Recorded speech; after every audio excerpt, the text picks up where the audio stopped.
Hi and welcome everyone to the third episode of my bodybuilding vlog.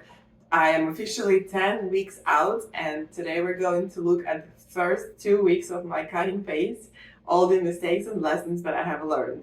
Let's jump right into it. So the past 2 weeks were definitely different to everything that was happening so far. And overall, I'm pretty excited about things that happened, even though I could say that I kind of failed with some things related to my nutrition.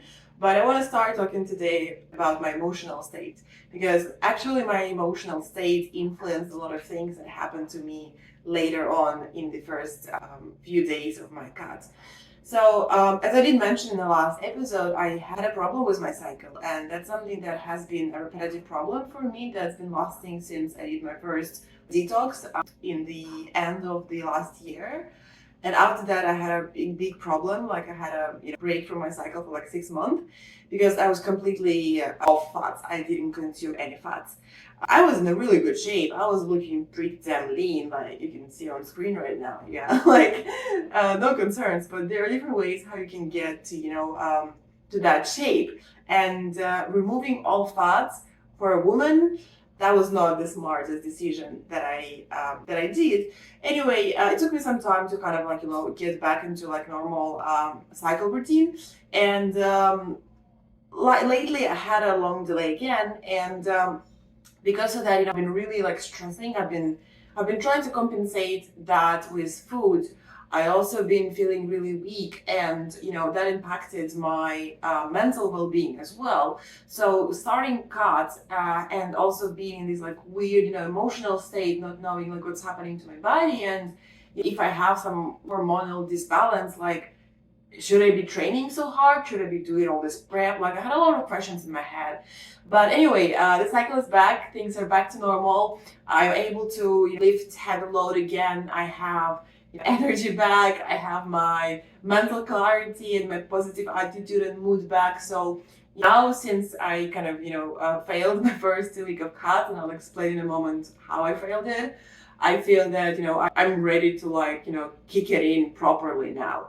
So actually, what went wrong? Why do I keep on referring to these 2 weeks as failed weeks? Well, actually, they were not failed. Like, I did some mistakes and I learned my lessons. So in a way, it was still good time. It was still productive time because, I am one of the people who have to do something themselves to learn the lesson. Like, I can't just, watch a YouTube video or, read an article and learn from it. Like, I'm that person who needs to tap on a shovel, hit herself on her face, and then actually, do something about it. Anyway, so the first mistake that I did was actually me doing that popcorn cheat meal before starting my cut phase. So let's actually look at my shape, from the last video and right now. So as you can see, like there isn't big difference, right? My body kind of looks the same. So I am half kilo, which is 1.1 pounds lighter right now than I was, which is not a big difference for a 2 week cut. But what happened after I had that cheat meal, which my coach told me not to have, I decided to outsmart the system, and that's the other reason why I made a lot of mistakes in the past 2 weeks. That after eating that huge jar of popcorn, my insulin levels started to jump. And with the increased blood sugar, also I started to gain a bit of weight. So actually, the video that I showed from the past 2 weeks, I was there. I recorded before doing the cheat meal, and actually, right after that, my weight went all the way up to 63 kilograms.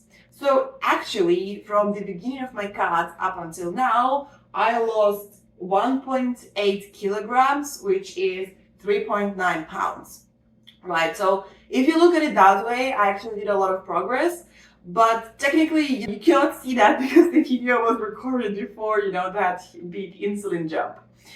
Anyway, so that was the first fuck up that I did. And after that, I've been really overeating on berries. Like I've been I've been stressed, all right? Like I was really concerned about my cycle. So I've been just trying to, hit that dopamine levels. by eating a lot of berries and also trying to compensate on my sugar cravings by creating, this different protein desserts. So in the end, instead of consuming like from 30 to like 50 grams of protein per day, which I'm not supposed to take 50, I'm supposed to stick to 30, but I'm still allowed to kind of eat a little bit more. I was like going all the way to like, 80 grams of it because I was just trying to like, blend berries and the protein and have this type of like fake dessert and all that, which was great and super tasty, don't get me wrong. And like I would normally do that if it wasn't cutting phase, where I actually do have to be very, thoughtful about how much of, red fruits and vegetables I consume. Anyway, so that was the first sort of like mistake that I managed to kind of, balance myself on those cravings once my cycle got back to normal. A level of stress left my mind and my body, so I was able to control myself better. But then there was another thing. I was really trying to be creative about what I can eat, and I thought that okay, I can outsmart the system. I mean, that was not my intention, but I was trying to come up with some excuses and reasons why I can have particular foods in my diet. But the thing is, like, these things were not like clearly discussed. So, that was kind of in the gray area. So to give you an example, like, the rice crackers, like I was not told not to eat them. I was not told to eat them either. So I was like, all right, I might just, keep on munching them, just putting some, cinnamon on top, vanilla extract, and boom, I have a dessert. Like super delicious actually. If you put a banana on top as well, which, I'm not allowed, and I know that, so I kind of been off, so actually the products that I showed last 2 weeks that are banned, I did not touch them, right? So in that regard, I was true to the rules that I was given 2 weeks ago. Is that the gray area where I went not in? So the rice crackers out. Same reason, they cause the grain is with the word creative, be consumed at this stage of preparation. So again, it would cause insulin jump. So rice crackers out of the game. Then I was like, all right, well, I'm allowed to eat nuts. I'm allowed to add oil to my meals. So that means I can have an almond butter, which kind of makes sense, but it doesn't. Turns out the same problem, right? Because nuts are really grinded. They're so grinded that they would also cause the insulin jump. So I was like, all right, well, we cannot have that either, minus almond butter and cashew butter and any type of nut butter, as you assume. Then I was like, all right, I gotta smart the system again, and I found these waffles. And like calling them waffle is really big word because they don't even look like waffles. They look like super thin, like pieces of paper or something.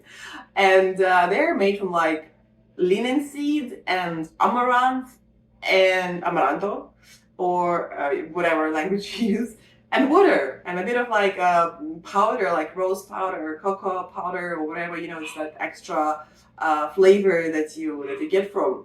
So I was like, what can go wrong? It's like, the seed and water, but again, the same reason, it's too grinded, insulin jumps. So after these little mistakes, I would say I kind of learned my lesson. Like I feel like now after doing these mistakes in the first 2 weeks, I like literally learned what I should and what I should not eat. So and given that my weight jumped all the way to 63 kilograms after that stupid fucking popcorn cheat meal, now I'm not even happy that I had it. If we take that as the weight that I had and as the starting weight, then actually I achieved a lot.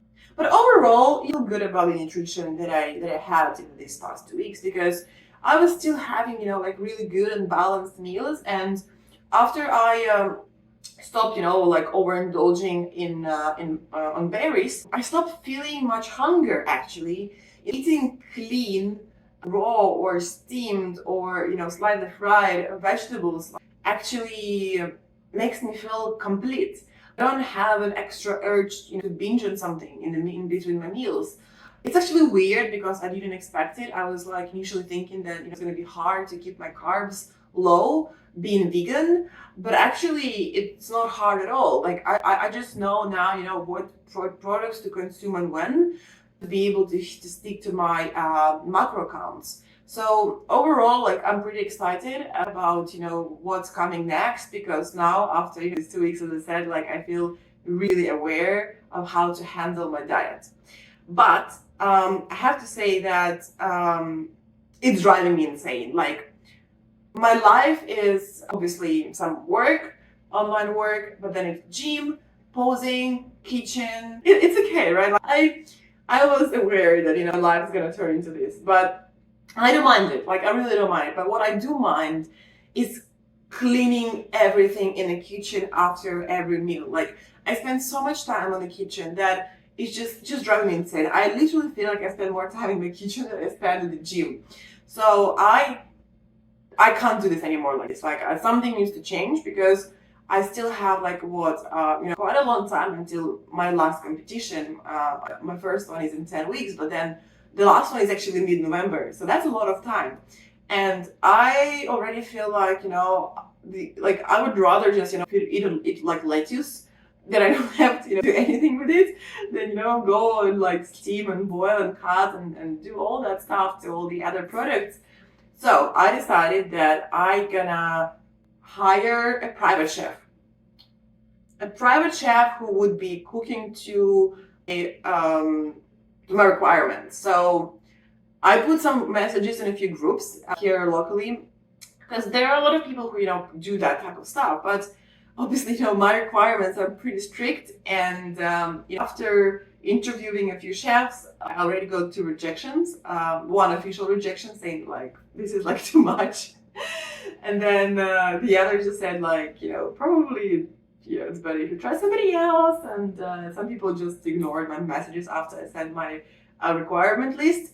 I'm pretty much giving them like a homework exercise to, break down on paper how would they approach my nutrition. Like, I send them my macros, I send them my, list of ingredients that is allowed.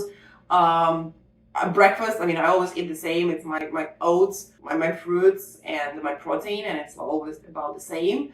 Plus minus few grams, but the rest of macros is available to be creative. So I still have hope that somebody will actually respond to me and we'll come to some good deal, because moving forward I really need help at the kitchen, because I want to also live my life. I want to do things that are not related to like boiling, steaming, and then washing all that crap after. So that's kind of where I am with my nutrition. Hopefully, when I have the next episode, I'm going to be super excited, telling you all about my new private chef and how amazing he or she is. But for now, I'm still alone. So wish me strength to be able to cook all that stuff for myself until, that miracle person comes to my reality. I also forgot to say, I really created this cool, like, matcha style ice cream, but don't freeze it. If you ever end up freezing it, it's gonna turn into a weird thing. The substance is gonna lose its texture. But basically what I did, I really wanted dessert, one evening, and I already like ate all my berries. And I love matcha, and I already like had my morning milk. So I was like, okay, what do I do? So I actually blended tofu with matcha and a bit of stevia in a grass form and a bit of vanilla extract. And it turns into such a nice matcha mousse. Ooh, yum. But I really don't recommend freezing it. So if you want to try this, do it. If you want to like pull it in the fridge for like a few minutes just to give it extra, coolness, sure, but don't freeze it like that. That's the best thing to do. And I also bought and tried new flavor of my Birdman protein. So I'm gonna drop the link in the description below, where you can also buy one for yourself on the Amazon. So I actually really, really like it. It's different to the one that I usually take, because I usually take the one which is like the performance series, the black box, because they also have a lot of other things that they are adding to the ingredient list.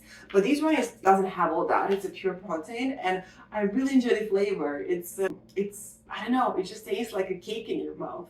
And also if you add some blackberries to it, or the blueberries, this is like, how I fulfill my sweet and sugar cravings right now. Like protein and blueberries on top, and bang, I'm happy. Simple pleasures. Anyway, training. So, the start, was bad. Again, the cycle delay caused my weakness, but now I'm good.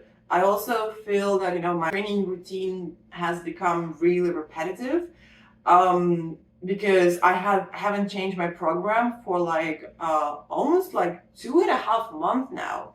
So knowing that my program is going to change pretty soon, I decided to record every day of my training as a mini short series. I do feel like I want to share more about, the exercises that I do, and how I feel about them. I'm gonna talk more in the next episode about my new program, but for now, I will be releasing little short videos with my training days. So one of these videos is already out. It's focusing on hands. So you can find it below in the description. You can go to my Instagram and there is a reel, or you can check it out in my shorts here on the YouTube. So whatever, is your poison, pick one. I'll be dropping more. I have I have 5 more videos to share, each focusing on different body parts according to my split breakdown. So the one for the hams, like trust me, like it's really, really, really crazy. And if you decide to follow along, do pay attention on the tips that I provide in a video. I point them out with the arrows and descriptions, of what you need to do to really feel that exercise. And some of these exercises, I used to do before, like for example, the hyperextensions and, the leg curls, like all that stuff. And a lot of people do them, but it's so important, like how you place your legs, angle, like higher or lower, if your knees are bent or straight or, elevated, or, all these little details, they add so much to the exercise. And when I started adding these little alterations, jeez, I was like, oh my God, I'm like feeling this shit right now, like so much. For example, the last exercise, just like a regular leg curl, but if you lift your knees up, yeah, and make sure that your hips are the only parts that are touching the bench, and then you make sure that your toes are touching, and then you do the movement in that position, it's changing the whole horizon of your sensations. Trust me, these little details, they change so much. So the next video I will drop in the beginning of next week, which is going to be all about shoulders. So make sure that you either subscribe to my page on Instagram, or obviously make sure to click follow here on the YouTube to be the first one to know about the next training video. So I also changed my schedule slightly. Really wanted to, work out schedule when I eat, when I rest, when I pose, and all of that. But what I realized so far is that I need to eat before I train, because previously I've been just waking up and hitting the gym, and now after having complete absence of a routine and now trying to restructure my new routine, I'm realizing that I need to eat first. Like I really so much better after I've been fed. That's been a new revelation to me. I always been worried that I'm gonna throw up if I eat first, but no. Like obviously, if you eat right before the training, most likely you're gonna throw up. But like if you wait a little bit and then hit the gym after, you're probably gonna feel what I'm feeling now, like really, really improved. The other thing that also started to bother me is that my shoulder pain got back, and I still didn't buy that tape that my massagist told me to buy. There is a special tape that you can lower your problematic areas, and they would make that area stronger. So I think I'm gonna buy the tape, and for my next shoulder day, I'm going to use it because I'm limited in the load that I can take on my left shoulder. I'm feeling that I'm getting limited in my range of motion on my left shoulder, and I really, really need to pay more attention to it. And it comes back like I had a fracture in my shoulder in 2021, and I've been kind of not able to use it for a long time. But then when I started, and I would feel bits of it here and there, but now lately it's back again, and I'm just like so frustrated, honestly, because 1 week it gets better, and then 1 week it gets worse, and I can't stop training, obviously, right? I have like 10 weeks to go, so but I also don't want to damage myself. So I will try this tape, and I'm gonna let you know how this tape worked for me in the next episode. I also had my massage. It's been super, super good. I'm having that once per month, but I do feel that getting closer to competition, I'm gonna start having them more often. And I also really want to try the muscle carving massage. I've never done it before, but I'm super interested and excited about trying it out. But it would make more sense a little bit later when I'm getting closer to my competitions. That's something to do later on. But for now, I'm just, enjoying, the deep relaxation that my current masseuse is able to bring to my body and also help me to work through my shoulder. All right, so let's move into posing. I'm gonna give myself 4 out of 5 for the effort for these 2 weeks and 3 for performance.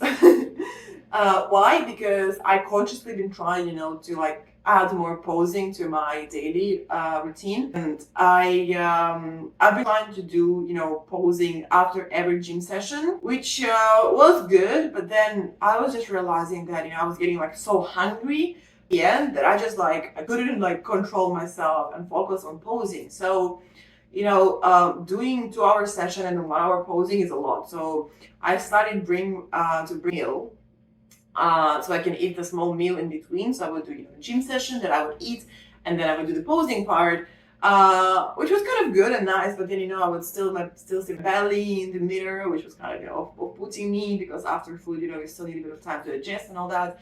So, but overall, I've tried things, and I still prefer the version of it where I eat in between, because that way, I at least feel calm, and I'm not stressing and looking at my watch thinking, when can I go home and eat.